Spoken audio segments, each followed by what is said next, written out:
Y la siguiente es de Juan Mengarejo Otara, ingeniero industrial, inspector reglamentario de ISPEM, Organismo de Control, una OCA. Buenos días, Juan. Buenos días.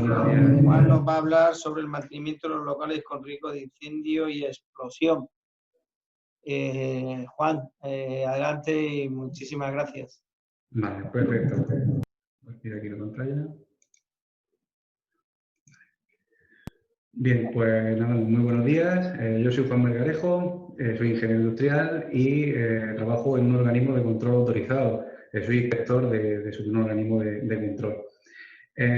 Vamos a hablar durante la siguiente media horita aproximadamente del mantenimiento en locales con riesgo de incendio y explosión.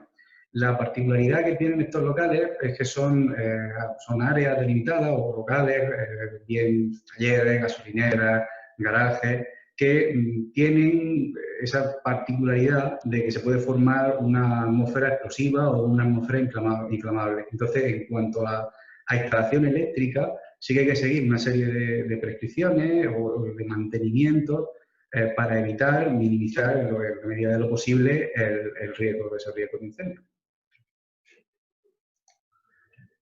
Bien, este mantenimiento, esta ponencia está englobada dentro de lo que son instalaciones eléctricas de baja tensión. ¿En qué reglamento nos tenemos que basar? Bien, nos tenemos que basar en el reglamento electrotécnico de baja tensión del año 2002, ¿vale? Lo que se conoce como el nuevo reglamento, aunque lleva ya casi 20 años en vigor, pues el nuevo reglamento del 2002. La eficiencia energética del alumbrado exterior entra dentro de las instalaciones de baja tensión, pero no nos ocupa en realidad. Y pues aquí sí que me gustaría recalcar que casi habría que hacer una ponencia aparte, porque se están poniendo en garajes, que son locales que están catalogados como riesgo de incendio y explosión, se están poniendo en gasolineras muchísimos puntos de recarga de vehículos eléctricos y aquí tenemos un Real Decreto, el 1053 de 2014, que regula esas prescripciones o esas condiciones de instalación para los puntos de recarga, que sería muy interesante abordar y da pues casi para una ponencia entera. Y por último, recalcar de forma bastante notable la orden del 11 de septiembre del 2003 de la Comunidad Autónoma de la Región de Murcia. ¿Qué hace esta orden? Si os dais cuenta, la orden es del 11 de septiembre del 2003, el reglamento es del 2002. Bueno, lo que hace es transponer las prescripciones del reglamento, en cuanto a mantenimiento, documentación, a territorio de la Comunidad Autónoma de la Región de Murcia. Es decir, esta orden lo que hace es, si el reglamento nos pide que tenemos que hacer una serie de mantenimientos, pues establecer las periodicidades de esos mantenimientos. Si dice que no tiene un mantenimiento o inspecciones reglamentarias, pues establecer unos modelos, una serie de modelos o de periodicidades, de actuaciones que hay que hacer y el tiempo en el que hay que hacerlas. Entonces, en cuanto a mantenimiento, cada comunidad autónoma exige en el mantenimiento una serie de documentación. En Murcia, según esta orden que acabo de comentar, del 11 de septiembre del 2003, se exige que en locales con riesgo de incendio y explosión haya un contrato de mantenimiento por una empresa mantenedora, ¿vale? Ya veréis que en esas instalaciones incluidas en el anexo aparece una de ellas, locales con riesgo de incendio y explosión. Y en esos locales, con este tipo de locales, se tienen que hacer una revisión cada 6 meses y un certificado de reconocimiento que tiene que ser anual. ¿Eso quiere decir que cada 6 meses tengo que levantar, o como mantenedor, tengo que levantar acta de todas las operaciones que se están haciendo de mantenimiento y de los defectos que hay en la instalación? Pues no.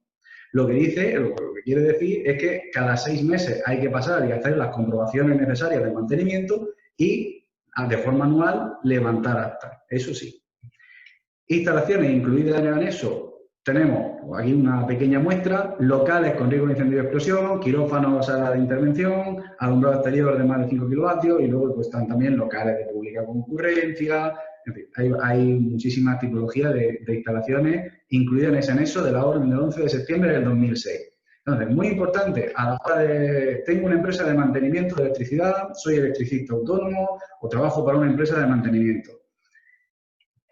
Aquí tenemos la orden del 11 de septiembre del 2003 y en esta orden, como empresa mantenedora o como instalador autónomo, tiene que ser el titular el que os pida hacer un contrato de mantenimiento, pero pues no está de más que vosotros como mantenedores, como electricistas, como autónomos, que trabajáis en el gremio, si tenéis a alguien o algún cliente que tenga un taller, una gasolinera, un garaje de más de 25 plazas, alguna de las instalaciones incluidas en ese anexo, le informéis de que efectivamente tiene que suscribir un contrato de mantenimiento y vosotros pues estáis en la obligación de levantar acta y de hacer esas revisiones. Entonces, aquí en el artículo 2 tenemos que el mantenimiento de las instalaciones eléctricas que están incluidas en ese anexo tiene que ser contratado por el titular y tiene que ser por una empresa de mantenimiento. Ese contrato de mantenimiento es anual y además es prorrogable.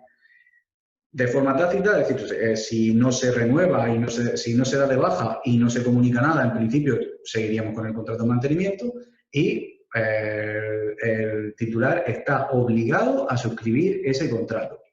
Y además, entramos en las obligaciones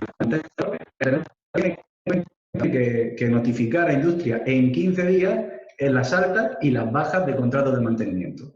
Tengo un cliente que ha desmantelado el taller que tenía de reparación de vehículos y ya pues no va a seguir teniendo mantenimiento porque se ha jubilado. Bueno, pues hay que notificarlo. El titular ha cambiado de mantenedor y ha roto el contrato conmigo. Bien, pues también hay que comunicar que esa instalación, en cuanto a mantenimiento, ya no es responsabilidad de la empresa mantenedora, sino que es responsabilidad pues, de otra empresa o del propio titular si no quiere suscribir ningún contrato. En cuanto a las revisiones, ahí tenemos el artículo 2, o sea, el punto 2 y el punto 3 del artículo 4, que nos indica que, como hemos comentado antes, esas revisiones se tienen que hacer cada 6 meses, aunque el acta tiene que ser o puede ser anual. ¿Eso quiere decir que yo no puedo emitir un acta cada 6 meses, bueno, como documentación interna de la empresa, sin ningún problema? ¿Quiere decir eso que tengo que hacer las revisiones obligatoriamente cada 6 meses y si el cliente me pide hacerlas cada 3, no puedo hacerlas cada 3? Sí, por supuesto, se puede hacer cada 3, cada 2, incluso mensuales y diarias si se quiere, pero obligatorio mínimo cada 6 meses y un acta de carácter anual, tiene que ser anual. Como inspector de OCA hay muchas veces que la documentación pues, brilla por su ausencia, desaparece y pues sí me gustaría recalcar que en otras órdenes de industria han salido modelos de ese certificado de reconocimiento de instalaciones de baja tensión. Este modelo que os muestro en pantalla ahora mismo es el modelo de la Comunidad Autónoma de la Región de Murcia. Este es un modelo preestablecido que podéis descargar en Word y un modelo de acta de reconocimiento. Este sería el acta que hay que rellenar de forma anual. Como podéis ver, incluye información, entre comillas, muy básica, los datos de la instalación, el número de expedientes muchas veces no está, pero bueno, se puede consultar, el número del punto de suministro, el PUS, el datos de la instalación muy básico, como la instalación de enlace, la tensión de alimentación, si es trifásica, monofásica, datos de la empresa instaladora y un anexo de defectos. Es un formato bastante asequible y este formato se debe de presentar una vez relleno, se debe de presentar en industria para que se selle y se rellene por la delegación de industria. Si os dais cuenta, en la segunda página, la página de la derecha abajo, hay un espacio reservado para poner el número de expediente, para poner el sello de industria y es tan importante rellenarlo como que se pase por la industria para certificar que se ha hecho esa revisión o esas revisiones cada 6 meses y el mantenimiento anual. Barriendo un poco para casa, en cuanto a las inspecciones que hay que pasar por OCA, tenemos instalaciones industriales de más de 100 kilovatios, locales de pública concurrencia, locales mojados de más de 25 kilovatios y en el caso que nos ocupa, que son los locales con riesgo de incendio o explosión, también tendríamos que pasar inspecciones. Estas inspecciones son tanto iniciales como periódicas, cada 5 años, ¿vale? Habría que pasar una inspección periódica. Las comprobaciones que se hacen son relativamente parecidas a las de mantenimiento, pero bueno, aquí sí que nos metemos un poquito más si es una inspección inicial, en el proyecto, en los cálculos justificativos, en el tipo de cableado que se ha utilizado, y si es una inspección periódica, pues hay que verificar, pues, no el proyecto, pero vamos, en la totalidad de la instalación, desde la instalación en tubos, conductores, canalizaciones, volúmenes peligrosos, todo. También tienen que pasar OCA las piscinas de más de 10 kilovatios, los quirófanos, salas de intervención, el umbral exterior de más de 5 kilovatios, edificios de viviendas de más de 100 kilovatios, estaciones de recarga para vehículos eléctricos. Y me detengo en esta última parte porque los puntos de recarga de vehículos eléctricos, aunque estén instalados en garajes o en gasolineras que son locales con riesgo de incendio y explosión, llevan su inspección aparte.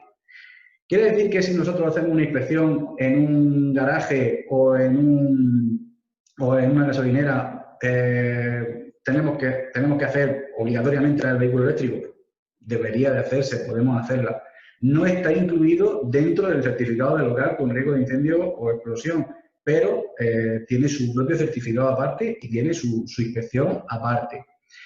No obstante, aunque estos vehículos, estas estaciones de recarga tienen que cumplir una serie de prescripciones, pues, como tienen que haber una protección sobre tensiones, una serie de requisitos de instalación, al estar situados en locales con riesgo de incendio y explosión muchas veces, también tienen que cumplir prescripciones de instalación y de mantenimiento de estos locales en concreto.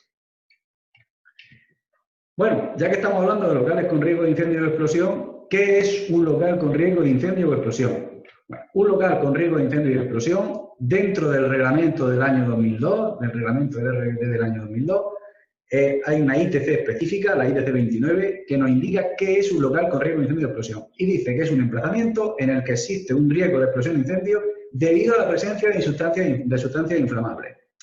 Yo aquí puntualizaría un poquito más y por el hecho de que haya sustancias inflamables no implica que vaya a haber un riesgo de incendio o explosión. Ahora, si esas sustancias inflamables se pueden derramar, se pueden caer, pueden estar presentes en el ambiente, evaporarse o estar presentes como líquido y formar una atmósfera explosiva, sí que habría que catalogarlo como riesgo de incendio y explosión.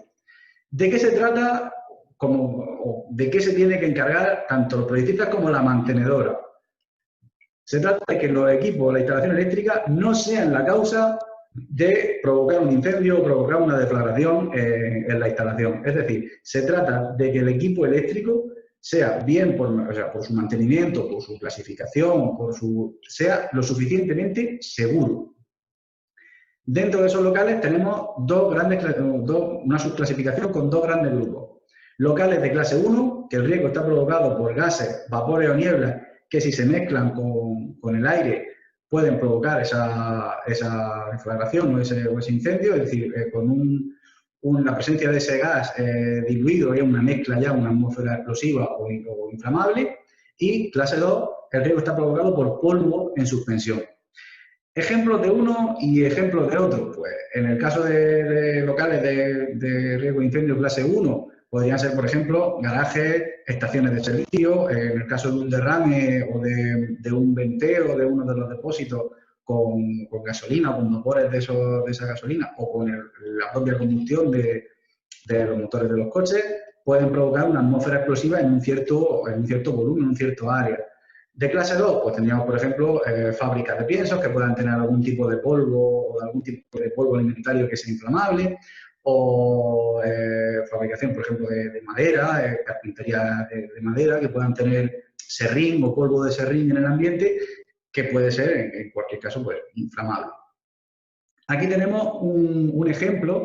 Esto está extraído de la ITC 29, la instrucción técnica que es directa de locales con riesgo de incendio o explosión, y la captura de pantalla, con toda la intención del mundo, no es de la ITC 29. Esta captura de pantalla es de la orden del 11 de septiembre del 2003 de la Comunidad Autónoma de la Región de Murcia, que, como hemos dicho, lo que hace esa orden es transponer el Reglamento Electrotécnico de Baja Tensión del 2002 a nuestra comunidad autónoma. Aquí tenemos unos pequeños ejemplos, una pequeña lista, que, como dice también, no es muy exhaustiva, es decir, todos los locales que hay ahí son locales con riesgo de incendio y explosión, pero no están todos los que verdaderamente hay. Entonces, hay que clasificar muy bien en función de la sustancia, el tipo de local que es, ventilación, qué riesgo hay de verdad y incluirlo o no en esta categoría. Ejemplos que hay aquí, pues por ejemplo, garajes, ejemplos bastante notables, garajes y talleres de reparación de vehículos y se excluyen los garajes de menos de 25 plazas. Entonces, yo vivo en una comunidad de propietarios que tiene 10 plazas de garaje.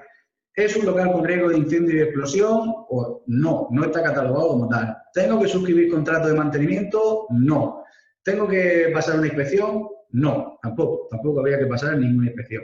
Sin embargo, si es un garaje de más de 25 plazas, sí que habría que pasarlo, un taller de reparación de vehículos, un taller de reparación de camiones, etcétera. En sitios donde se utilicen disolventes o secaderos donde se utilicen disolventes fluidos. Así que se me ocurra gasolineras, por ejemplo, estaciones de servicio. Todo ese tipo de locales son locales con riesgo de incendio y explosión y sí tienen que tener su contrato de mantenimiento, su revisión, su certificado de revisión y la inspección por OCA, tanto inicial como cada 5 años. ¿De qué se trata con el mantenimiento y con la instalación? Se trata de minimizar en la medida de lo posible el riesgo. Para minimizar el riesgo de incendio tenemos 3 variables en cuanto a la instalación eléctrica. La primera, clasificar o desclasificar un área. ¿A qué me refiero con clasificar o desclasificar? Pues un técnico competente, no la empresa mantenedora, y por eso aquí me voy a meter mucho, un técnico competente tiene que ser el que certifique o el que clasifique mediante cálculo el área en la que se puede formar esa atmósfera explosiva. Aquí, como mantenedora, pues no hay mucho que decidir. Sin embargo, en el segundo punto sobre el que podemos actuar, en la instalación de equipos adecuados al área, es tanto responsabilidad del técnico competente como del instalador o mantenedor saber o tener conocimiento sobre qué materiales hay que instalar y que estos sean adecuados al área. Si estoy en una instalación en la que el riesgo de explosión es bastante importante porque haya algunos disolventes, por ejemplo, o elementos que puedan ser volátiles y en contacto con una chispa puedan explotar o tengan un riesgo de deflagración importante, pues a lo mejor tengo que poner emergencias o tengo que poner luminarias que sean antideflagrantes, que estén protegidas contra esa atmósfera explosiva. Entonces, tan importante es clasificar como instalar equipos que vayan adecuados a esa clasificación. Y por último, la tercera pata por la que podemos actuar es el mantenimiento. Una instalación que esté bien clasificada, con equipos instalados conforme a ese nivel de riesgo y debidamente mantenida, es una instalación que, bueno, sí tiene un riesgo de incendio y explosión, pero se consigue un riesgo mínimo, se consigue minimizar esa posibilidad de que explote o de que se incendie. En cuanto a la instalación de equipos eléctricos, y ya entramos voy a hablar un poco de instalación antes de hablar de mantenimiento y de defectos típicos que nos podemos encontrar, porque muchas veces hay equipos que se reparan dentro del mantenimiento, hay instalaciones que se hacen nuevas durante ese mantenimiento, esas reparaciones, pues no sé, necesito un cuadro nuevo de enchufes, necesito que me pongáis un punto de luz en tal sitio. Bueno, pues vosotros como mantenedores, como instaladores, al final se acaban poniendo esos nuevos puntos, esos nuevos cuadros, tomas de corriente, que al final pueden incumplir la normativa. Entonces, los equipos que hay que instalar dependen en gran medida de la clasificación. Esta clasificación la tiene que haber hecho un técnico competente. Y esos locales que hemos dicho que eran clase 1 y clase 2, es decir, riesgo por niebla, vapores o gases, o riesgo por polvo, por presencia de polvo, tienen 3 volúmenes. Es decir, yo puedo poner, por ejemplo, alrededor de un surtidor de gasolina estaría clasificado como riesgo de incendio y explosión clase 1, porque un derrame puede producir un vapor que sea combustible. La zona alrededor de un silo de descarga de serrín o de material de pienso puede ser zona clase 2, puede haber polvo que sea combustible. Y dentro de ese área tenemos unas zonas, zona 0, zona 1, zona 2, en las que se evalúa un poco la posibilidad de que esa mezcla explosiva se inflame o esté presente y se inflame o no. Es decir, la zona 0 sería la zona en la que esa mezcla se encuentra una cantidad suficiente y puede tener puede estar un tiempo lo suficientemente prolongado como para que sea verdaderamente peligrosa. Entonces, una zona 0, por ejemplo, en el caso de un garaje, Podría ser el espacio que hay o la altura de unos 20, 30, 40 centímetros sobre el suelo. Esto lo tiene que hacer un técnico titulado. Yo estoy diciendo pues, simplemente algunas clasificaciones así muy frecuentes. En esos 20, 30, 40 centímetros sobre el suelo se pueden acumular gases que pueden ser verdaderamente combustibles. La zona 1 sería una zona en la que no hay tanto riesgo de incendio, la mezcla está presente pero no hay tanto riesgo de activación, o se presenta de forma intermitente la mezcla, o ya es más difícil que se forme esa mezcla explosiva. Y la zona 2, pues bien, si se forma esa mezcla, o desaparece con el tiempo, o directamente pues no tiene por qué aparecer esa mezcla en cantidades suficientes como para producir ese riesgo. Como es un poco obvio, en la zona 0 y en la zona 1 habrá restricciones, muchas más restricciones, y habrá que poner mucho ojo en la seguridad de la instalación eléctrica, mucho más que en la zona 2 o en zonas que no estén clasificadas. En cuanto a los equipos de instalar, pues hay muchísimos modos de protección para la instalación eléctrica: antideflagrante, sobrepresión interna, encapsulado en resina, sistemas de seguridad intrínseca. Esos modos de protección tienen que venir definidos por el proyectista y es el instalador el que tiene que conocer cómo poner esos equipos eléctricos con ese modo de protección. Me detengo un poquito en el marcado ATEX. El marcado ATEX, que es el que tenemos aquí abajo, a la izquierda, es el marcado que llevan los equipos que están preparados para trabajar en atmósfera explosiva.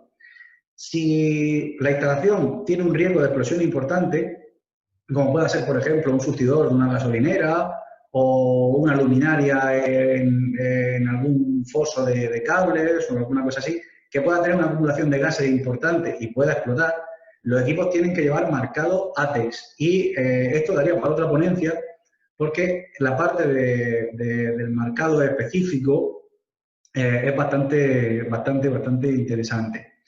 Aún así, lo importante a la hora de mantener o instalar: seguir siempre las instrucciones del fabricante. El fabricante es el que vende su propio equipo y sus propios accesorios. Hay que seguir las instrucciones del fabricante a la hora de instalar este tipo de equipo. ¿Por qué? Porque muchas veces se rompe esa envolvente antideflagrante al no utilizar los materiales correctos o al no seguir las instrucciones que marca el fabricante. Sobre instalación, consideraciones así muy básicas, sobre todo por los defectos que nos podemos encontrar o nos encontramos de vez en cuando. Los conductores, según la ITC 29, tienen que ir bajo tubo metálico o con protección mecánica que sea equivalente al tubo metálico. Y se pueden utilizar en bandeja también, sí, grapados a la pared también, pero esos cables que se utilicen en bandeja, si no van bajo tubo, si van grapados a la pared o van en bandeja, tienen que ser cables armados con alambre de acero. En esto me detendré un poco más adelante, porque fijaos que pone en la instrucción pone específicamente alambre de acero. Hay cables armados que están en el mercado también, que son para otras aplicaciones y que no llevan alambre de acero. Estos cables se les conoce como cables con corona de hilo, armados con corona de hilo. Bueno, hay otros cables que son armados también, pero no se pueden utilizar en estas instalaciones porque no son de alambre de acero. También, si la longitud de la canalización es mayor de 5 metros, tiene que haber protección contra sobrecarga y contra cortocircuito. ¿Eso qué quiere decir? Pues que no me vale solo la protección contra cortocircuito. Muchas veces, sobre todo en instalaciones industriales grandes, se utilizan fusibles para poner líneas de baja tensión y cosas así. Si la longitud de la canalización es mayor de 5 metros, los fusibles contra cortocircuitos protegen muy bien, pero contra sobrecarga la protección flojea por el margen que tienen de intensidad. Entonces, lo más sencillo quizás es proteger con interruptores magnetotécnicos que tienen protecciones tanto sobrecarga como cortocircuito. También hay que tener en cuenta las protecciones para evitar que los líquidos o gases inflamables pasen de una zona a otra. Si tengo una zona de taller y al lado tengo una zona de oficina y el cableado pasa o atraviesa de la zona de taller a esa zona de oficina, hay que intentar sellar ese cable de alguna manera o ponerle un cortafuegos o hacer algún tipo de curva para evitar que los gases que puedan ser combustibles de esa zona de taller pasen a una zona que no está clasificada, sobre todo porque en el caso de un incendio se podría pasar de un lado a otro el fuego. Y, bueno, como acabo de decir también, los cortafuegos, las canalizaciones que puedan atravesar o que puedan ir de una parte a otra de la instalación. ¿Qué comprobaciones tenemos que hacer en el mantenimiento? Pues en mantenimiento se tiene que comprobar la medida de la resistencia de tierra. Esa resistencia de tierra, lo que normalmente se comprueba es el bucle de defecto. Cuanto menor sea esa resistencia de bucle de defecto, más rápido actuarán las protecciones y menor es la tensión de contacto, es decir, menor es la posibilidad de que haya un peligro de que una persona se quede en contacto con una máquina, un contacto accidental con una máquina que esté puesta en tensión, sea peligroso para una persona. La prueba de salto de los diferenciales.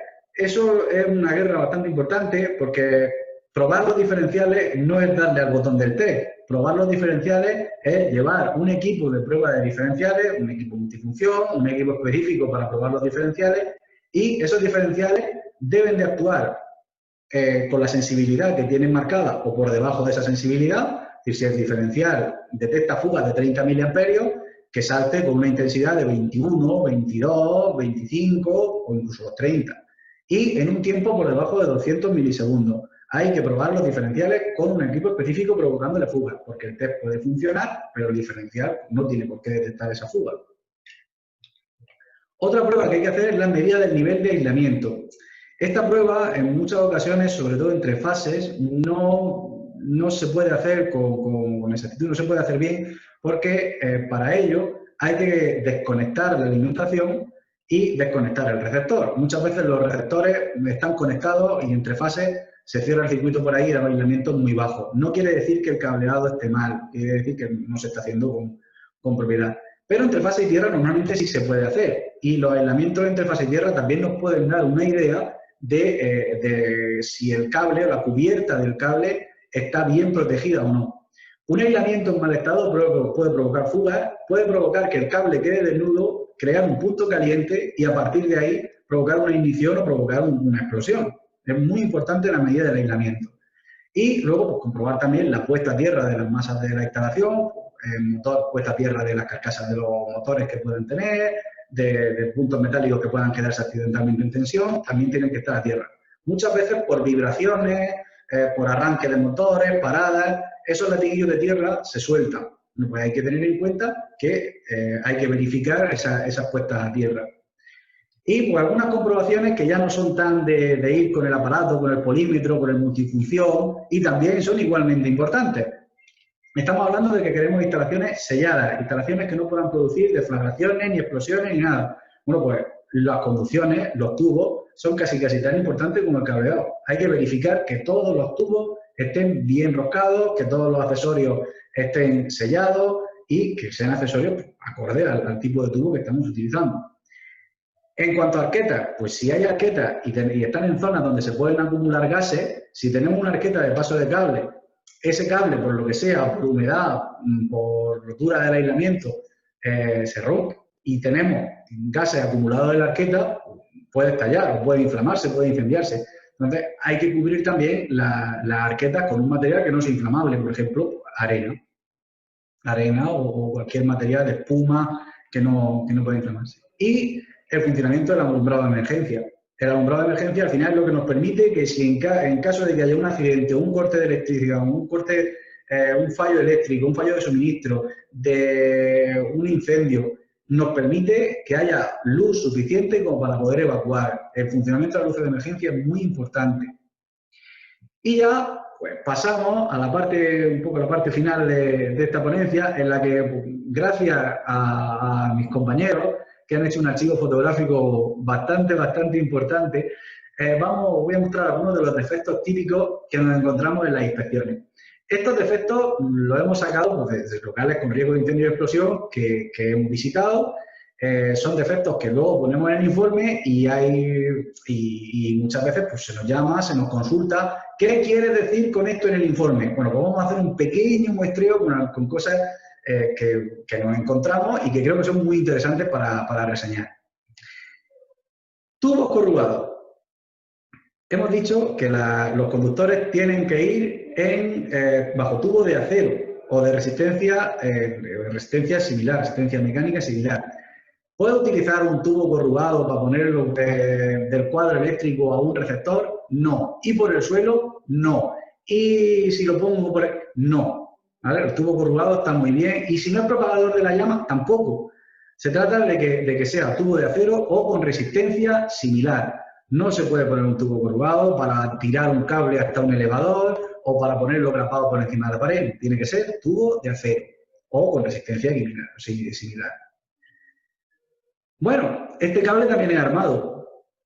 Es armado, pero la armadura que tiene exterior es con un fleje de acero, no es con hilo de alambre, como decía la instrucción técnica 29. Entonces, este cable también se utiliza mucho, es armado, se vende como armado, es armado con un fleje de acero, pero no es armado con hilo, ¿vale? Es armado con un fleje. Entonces, este cable tampoco serviría para ponerlo en bandeja o graparlo a la pared, ¿vale? Pues estaríamos incumpliendo la instrucción técnica 29. Y accesorios. Los accesorios, no digo que estos no sean adecuados, pero como hemos reseñado anteriormente, los accesorios tienen que ser adecuados al tipo de equipo que se va a poner. Entonces, si yo monto una luminaria, una emergencia, que sea para atmósfera explosiva, antideflagrante, y no le pongo accesorios, o los accesorios que pongo no son los adecuados, estoy rompiendo esa envolvente para trabajar en la atmósfera explosiva. Y al final no estoy evitando el riesgo, no se evita ese riesgo. También, pues, por ejemplo, por vibraciones, por movimiento de la máquina, por lo que sea, cableado fuera de esos racones. Si os dais cuenta, en el cable que hay a la izquierda se ha salido del racón y muy probablemente la parte activa no esté todavía en contacto con la máquina, pero bueno, un desprendimiento de ese cable puede provocar un cortocircuito o un fallo bastante importante. Objetos ajenos, con una tensión que no es de seguridad y además en zonas clasificadas. Ahí el caso, por ejemplo, que nos estamos encontrando mucho es en surtidores, ¿vale? Esto valdría exactamente igual para puntos de recarga de vehículos eléctricos.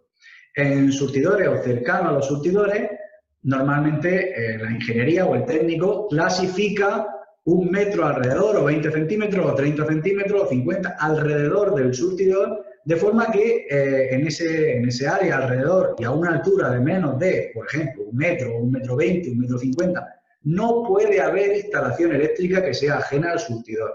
Bueno, pues nos estamos encontrando muchas veces tarjeteros, instalaciones informatizadas para pago, cercanos a esos surtidores. Pues eso no se puede poner ahí a no ser que se clasifique o se desclasifique esa zona. Arquetas sin rellenar. Muchas arquetas que vemos para pasar cable o para almacenar cable no están selladas. Y en gasolineras, por ejemplo, otro defecto típico es la pinza de descarga del camión. Hay una instalación para poner a tierra el camión mientras se descarga el gasoil, la gasolina, los combustibles, y esas pinzas tienen un interruptor que normalmente no funciona. Y el cableado también de esa pinza suele estar en bastante mal estado. En cuanto a talleres, defectos típicos que nos encontramos en talleres, los cables del elevador, por ejemplo, son cables que están en un volumen 2, tienen que ir bajo tubo y nos encontramos cables, por lo general, sin tubo, sin canalizar y sin nada, directamente desde el cuadro, desde una caja de registro, aéreo al elevador. Y en los fosos. Los fosos son instalaciones, son sitios complicados de clasificar, porque son instalaciones que están por debajo del nivel del suelo y se pueden acumular gases que sean inflamables, gases que sean combustibles. En este foso en concreto, aquí se pueden ver muchos de los defectos de los que estamos hablando. El enchufe no es ATEX, el tubo no es tubo de acero, el cable o conductor está fuera del tubo, la pantalla no es tampoco para trabajo con atmósfera explosiva, no es ATEX. Entonces, este tipo de defectos, el poner una instalación eléctrica en foso, es relativamente complicada por la serie de prescripciones que tiene que cumplir. Ahora, si a ese foso se le pone ventilación, se utilizan aparatos y aparamento eléctrica con atmósfera explosiva y un técnico lo desclasifica porque ha hecho unos cálculos de ventilación y no se acumulan gases combustibles o se evita que se acumulen gases combustibles en ese foso, se permitiría una instalación eléctrica acorde a locales con riesgo de incendio y explosión. Esto, desde luego, pues es un poco una chapuza. Y recordar que para fosos, para atmósfera explosiva, utilizar por favor luminarias con marcado ATEX, adecuadas, como hemos dicho antes, instalaciones o materiales adecuados al tipo de instalación y a su clasificación. En garajes, este en concreto es una muestra de cosas que sí están bien, pero me sirve para indicar cosas que no están tan bien. Esto es un cuadro eléctrico de un garaje de una comunidad de propietarios normal y corriente, un garaje de un edificio. Y en este garaje hay un tubo que sale de la parte inferior del cuadro y que va a atravesar o que puede atravesar un volumen catalogado como peligroso. Ese tubo es un tubo de acero, está bien hecho. Y si encima abrimos el cuadro y está puesto con sus racordes, con los prensastopas y el tubo puesto a tierra, está ya fetén, está perfecto.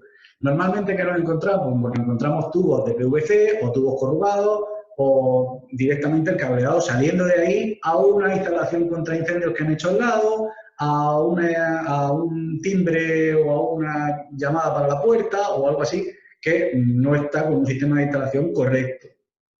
Y por último, me he reservado, yo creo que es uno de los efectos de estrella que tenemos, porque además es una pelea, suele ser una pelea importante, las cabinas de pintura. Las cabinas de pintura son locales con riesgo de incendio y explosión. En esas cabinas se pulveriza pintura que se vaporiza, se queda una especie de niebla que además puede ser inflamable y deflagrante, puede hasta explotar. Las cabinas normalmente vienen con un marcado ATEX, es decir, la cabina en sí ya es un equipo eléctrico antideflagrante, ATEX, para trabajar con atmósfera explosiva. Pero muchas veces el cliente nos pide que pongamos una luminaria con mayor potencia, o que se ponga la luz un poco más fuerte, o meter un foco dentro. Bien, si se cambia la luminaria, si se cambian las características de ese equipo, ya estamos incumpliendo ese marcado ATEX. No son equipos que están preparados para trabajar en atmósfera explosiva.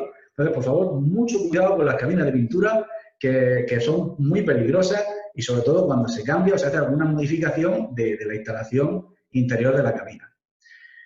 Y hasta aquí, pues, el final de la presentación. Si hay alguna pregunta, estaré encantadísimo de responder a las preguntas que podáis tener.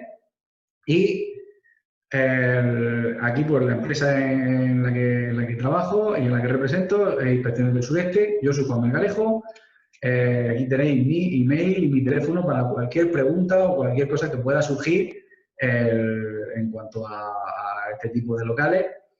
Recalcar también que no solo hacemos inspecciones de este tipo de locales, hacemos inspecciones de toda la baja tensión, alta tensión, en cuanto a electricidad, pues prácticamente de todo, y tenemos también equipo de presión, ascensores, grúas, en fin, un montón de inspecciones en campos reglamentarios que son obligatorias. Y sin más, pues muchísimas gracias y estaré encantado de atender todas las preguntas que puedan surgir. Y muchas gracias, Juan. Me gusta mucho la última diapositiva, la última que habéis utilizado, enhorabuena, porque desde luego habéis llamado la atención. Como ayer el de un conocido, ¿por qué no? Empresa murciana, El Pozo, que también ha hecho una publicidad en Madrid muy llamativa. Y un candidato a la presidencia del Fútbol Club Barcelona también ha hecho otro. Sí, también ha sido bastante sonado, bastante llamativo. Lo importante es llamar la atención. No es importante llamarlo, lo importante es el mensaje que se manda, pero evidentemente las formas también son importantes. Juan, nos hacen la siguiente pregunta. ¿Se considera el vehículo eléctrico una carretilla elevadora eléctrica o una máquina barredora eléctrica de limpieza que se carga en la empresa? No, eso no es un punto de recarga de un vehículo eléctrico. Estamos hablando de, pues al final, si nos vamos a la normativa, a esa página de normativa, al principio, que lo voy a poner yo por aquí, la página de aquí del principio, al principio de la presentación, este Real Decreto de punto de recarga de vehículos eléctricos salió en el año 2014. ¿Para qué sale este Real Decreto? Este Real Decreto sale para puntos de recarga de vehículos eléctricos como vehículos de automoción. Se están poniendo pues, en muchísimas gasolineras puntos de recarga rápidos, y aquí de hecho en inspecciones, por ejemplo, en la parte de inspecciones, tenemos que esos vehículos eléctricos son modo de carga 4, o sea, un modo de carga rápida, en exterior con potencia de más de 10 kilovatios o con potencia superior a 50 kilovatios. No son cargadores de máquinas elevadas, de carretillas elevadoras o barredoras. Son cargadores para automoción, son cargadores de coche, de vehículo eléctrico de coche. Entonces, no estaría catalogado como punto de recarga de vehículo eléctrico ni dentro de... Sin embargo, bueno, si está en una zona clasificada como locales con riesgo de incendio y explosión, pues tiene que cumplir el local las características de locales con riesgo de incendio y explosión, pero no las características de puntos de recarga. Al final, la normativa de punto de recarga sale para establecer una normativa básica para recargar vehículos de automoción, no barredoras industriales o carretillas elevadoras o algo así. Quien había hecho la pregunta iba a decir lo mismo. Aclaradísimo, Juan, ha quedado muy claro. Vale, muchas gracias. Para un taller de reparación de automóviles, ¿cada cuánto tiempo se hace la revisión y la inspección?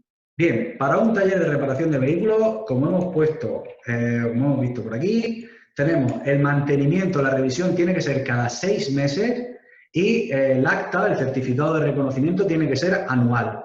Eso quiere decir que en cuanto a mantenimiento, es decir, con una empresa mantenedora de electricidad, se tiene que tener un contrato. Ese contrato tiene que llevar incluido 2 revisiones anuales y dentro de una de esas revisiones, o al final del año o a mitad del año, cuando se quiera, se tiene que hacer un acta con el modelo de certificado de reconocimiento. Y en cuanto a inspecciones, las inspecciones son cada 5 años. Las inspecciones por organismo de control, por UCA, son cada 5 años. Iniciales, cuando antes de poner en marcha o cuando se cambia de titularidad el taller o cuando se hace una reforma importante de la instalación eléctrica, y periódicas cada 5 años. Pues muchas gracias, Juan.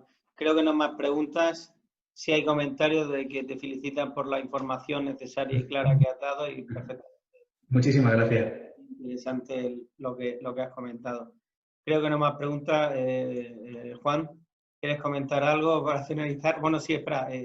Perdón, ha entrado una nueva pregunta. En el caso de la envolvente XD, en zona 2, que en su interior hay barreras ATES, ¿en esa envolvente se puede entrar con cables armados y prensas ATES? ¿Y las salidas que están protegidas por la barrera ATES? ¿Puede salir con prensas y cables de seguridad intrínseca? ¿Se perdería? Se perdería la envolvente. Bien, si puede, Daniel, mi correo es juan.melgarejo, lo tengo aquí, @ispen.es. Está aquí al principio y al final de la presentación. A ver si puedo... A ser posible, por favor, mándame una consulta por correo, porque tenemos resoluciones de algunos fabricantes que sí que indican la entrada y la salida de cable. En cualquier caso, ante este tipo de consulta, lo mejor es hablar directamente con el fabricante del equipo eléctrico. Si ese fabricante tiene accesorios específicos para esa envolvente, sí que sería conveniente utilizar esos accesorios específicos. En cualquier caso, nosotros en la inspección lo que pedimos sobre todo son el mantenimiento, lo que se piden son certificados. Yo sí que consultaría, ante una duda de este tipo, consultaría al fabricante para saber qué accesorios tiene de entrada y salida de cable y si se perdería la categoría de ATEX al utilizar otro tipo de accesorios que pueda haber en el mercado. Y Juan, si eres tan amable de poner tu correo electrónico... Sí, claro, bueno, pensaba que se estaba compartiendo la pantalla aquí. No sale... No sale la pantalla. En el chat. Vamos, yo no lo veo, pero... Vale, de todas formas, mi correo es juan.melgarejo@ispen.es. Vamos a ver si sale ahora. ¿Ahora sí? A ver, no, si yo te decía ponerlo en el chat, pero vamos, ahora mismo se ve perfectamente. juan.melgarejo@ispen.es. Perfectamente. La siguiente pregunta es, ¿y para gasolineras? ¿Cada cuánto tiempo tienen que pasar las revisiones de instalaciones eléctricas? Bien, pues para gasolineras exactamente igual que para talleres de reparación de vehículos, para cualquier local con riesgo de incendio y explosión.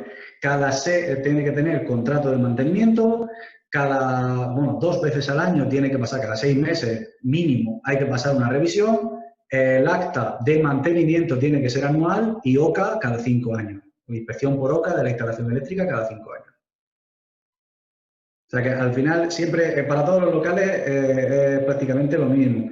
En cuanto a la instalación eléctrica, mantenimiento cada 6 meses, acta de mantenimiento no hace falta hacerla cada 6 meses, se puede hacer una vez al año. El acta, las revisiones hay que hacerlas cada 6 meses. El acta una vez al año. E inspección por OCA cada 5 años. Aclarado.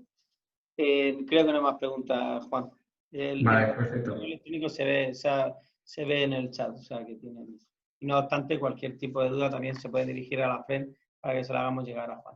Juan, Vale. muchísimas gracias. Nada, a vosotros siempre.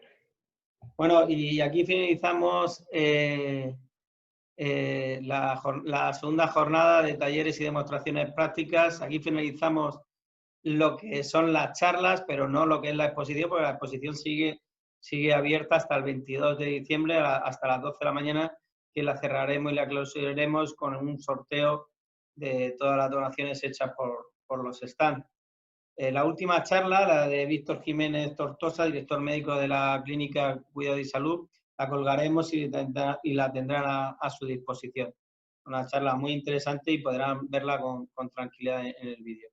Bueno, vamos a finalizar. Yo, como siempre, no como siempre, pero por justicia, es necesario hacerlo. Esto es una labor realizada por los técnicos de la FREN, empezando lógicamente, por la asociación, por su presidenta Noemí, pero, como no, por su secretaria técnica, Rosana Pérez, pues que realmente ha sido quien lo ha gestionado.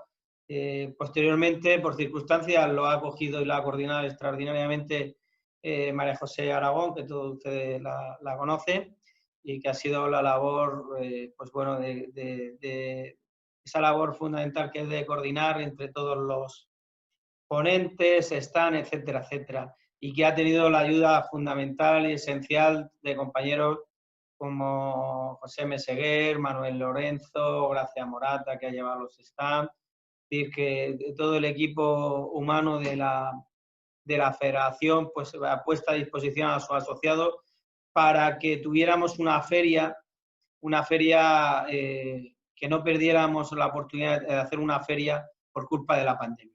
Gracias a ellos por su labor, su trabajo, y agradecer pues todo lo que están haciendo, desde luego siempre, pero sobre todo el sobreesfuerzo que están haciendo durante esta crisis sanitaria que nos viene. Bueno, pues sin más, agradecerle a todos la asistencia. Creo que hemos estado rondando los 2 días más de 100 personas, cosa que es de agradecer el apoyo que siempre tienen. Agradecer a todos los ponentes su tiempo y su dedicación y sus charlas para nuestra sociedad, para mejorar y para salir entre todos de esta situación. Sin más, emplazarles para ese 22 de diciembre, indicándoles que hasta la 1:30 tienen esa posibilidad de ser atendidos individualmente por todos los stands. Un fuerte abrazo y nos vemos el día 22. Y a los que no, pues un fuerte abrazo, una buena Navidad, que sigamos siendo responsables, que disfrutemos de la familia, pero siempre con esa responsabilidad para evitar esa posible ola que nos viene en enero o febrero. Muchas gracias.